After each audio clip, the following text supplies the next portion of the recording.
Welcome to my channel. Today we are going to listen a beautiful story for kids. This story is called Hide and Seek. James, his sister Sally, and Mark, their best friends forever, were bored.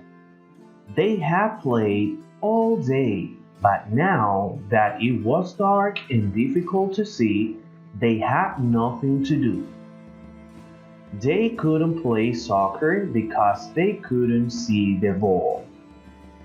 They didn't want to go inside and play a game because it was a beautiful springtime night and they liked being outside, especially after having to play inside all winter long. They just didn't know what to do, and it was a little too early for them to come home. I guess I'll just go home, Mark said in a sad voice. Oh, come on, replied James. We still have time for another game of something. Then Sally said, I have an idea. Let's play hide and seek.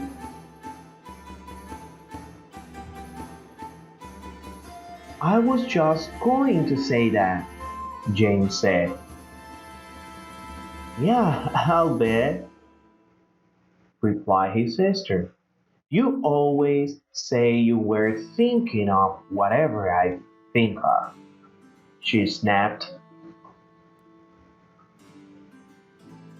Do not, James said in a loud voice. Do too, yelled Sally. Mark just looked down at the ground and shook his head from side to side. They are at it again, he mumbled to himself. Then he yelled, Okay, let's play hide and seek. I'll be the seeker. He turned, faced a big tree, closed his eyes, and started counting out loud. 100, 99, 98, 97. Sally and Mark stopped arguing, looked at each other, and ran off in different directions to find a hiding place. In the distance, they could still hear Mark counting. 4, 3, 2, 1. Ready or not, here I come. Then he turned and began looking for places where they could be hiding.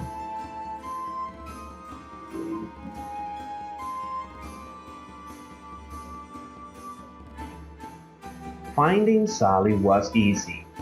She always ran off and then circled back so she would be close to base, the safe place to get to before being tagged.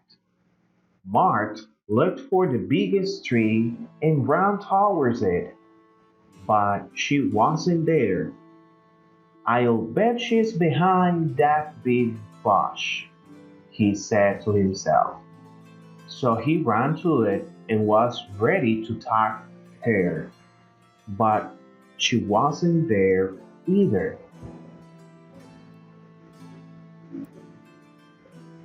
As he turned around, he saw James running toward Vase and darted after him.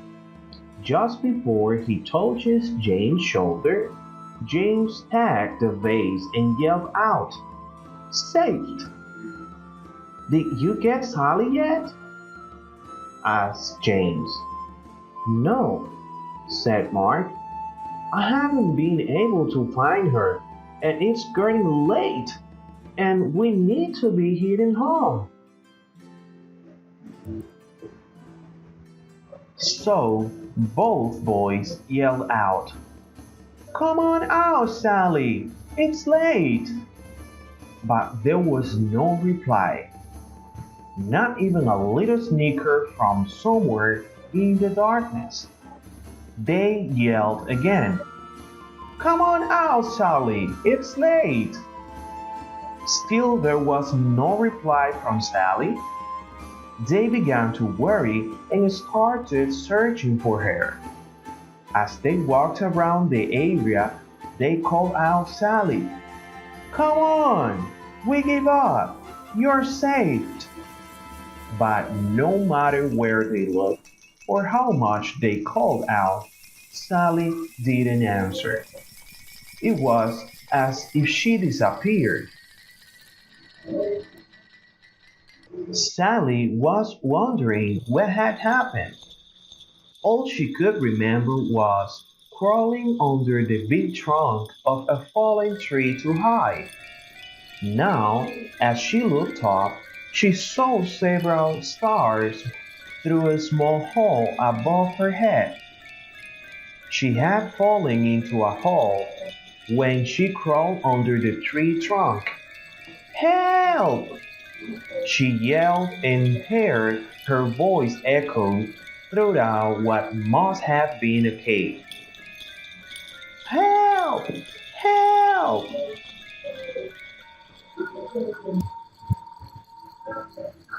"Did you hear that, James?" Mark said excitedly. "Sally just yelled for help." "Keep yelling, Sally!" James screamed.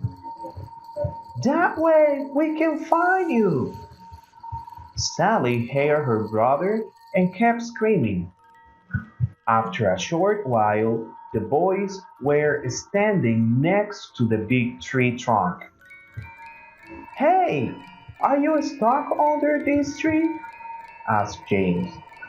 "Kind of," Sally yelled. "When I crawled under to it to hide, I fell into a cave. Please help me. I'm scared.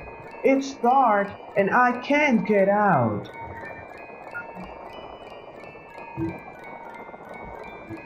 Mark said, "James, you stay with Sally and I will go to get my dad." Then he dashed off into the darkness. "Don't be scared," James said.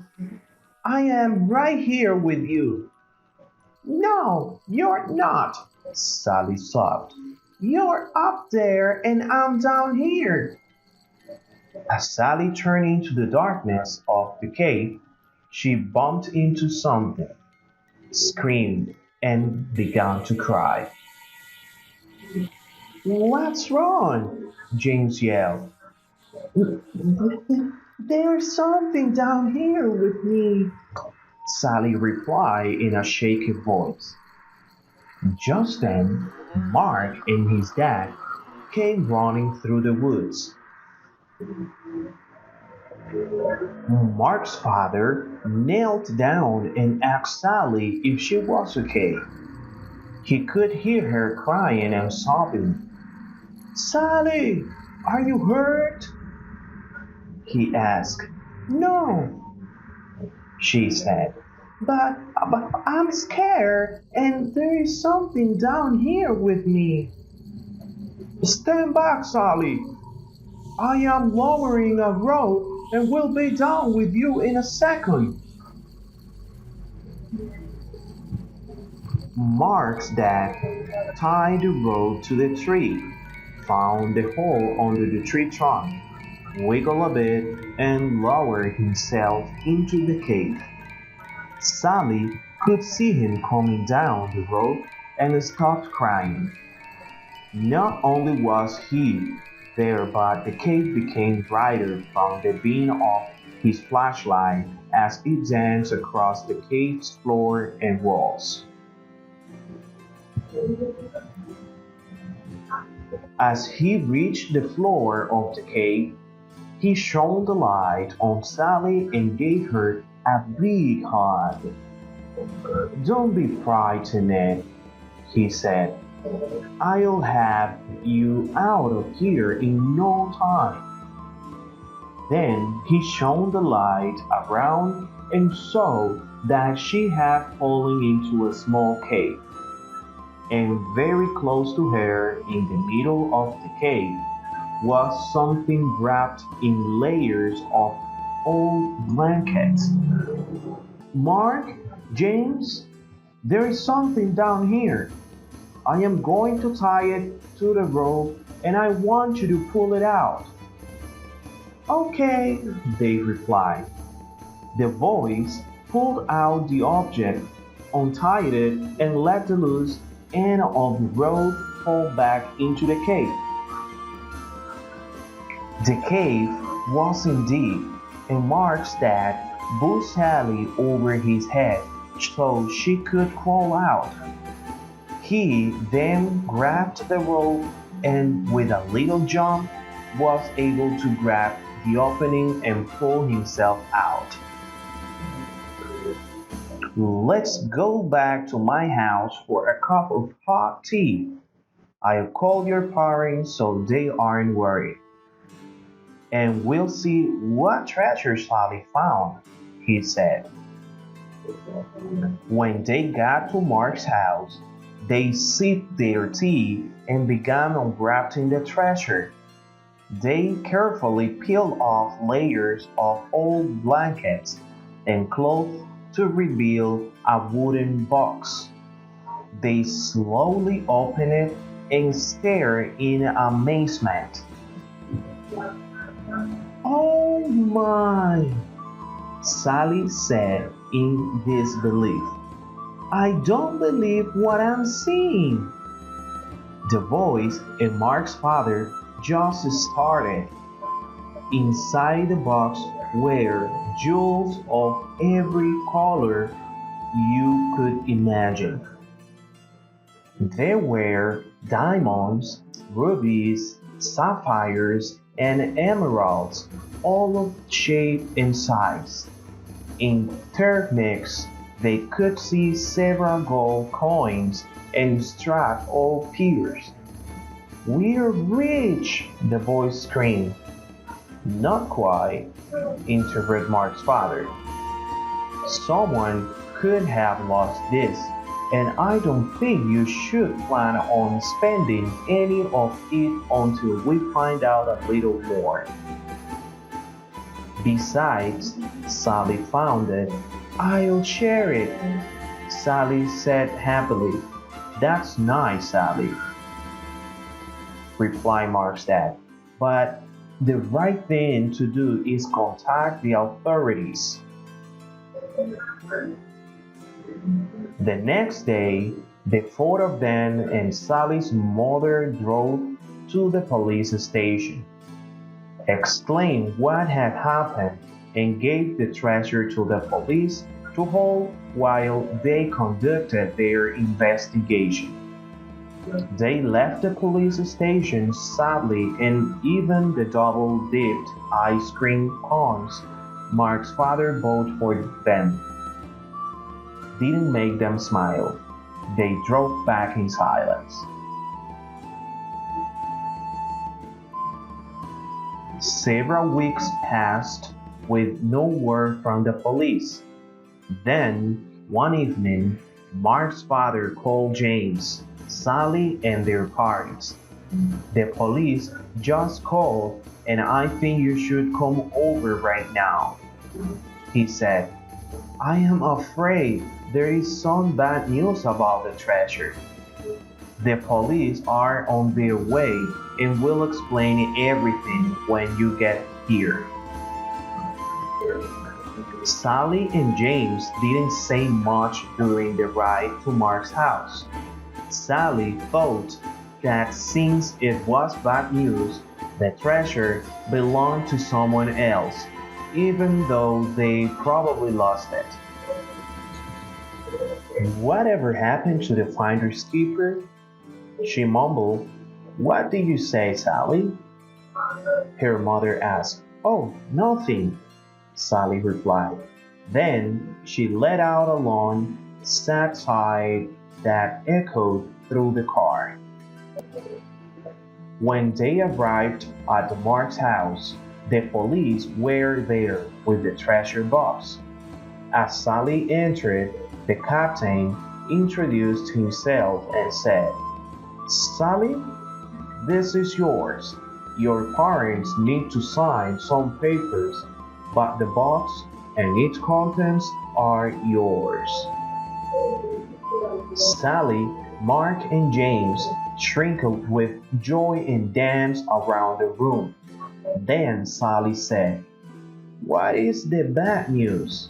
The captain smiled and said, The treasure is worth more money than you can imagine, and with your newfound wealth comes great responsibility.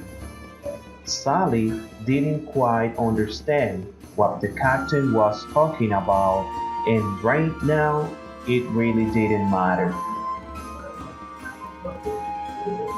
Mark asked, Are you going to share?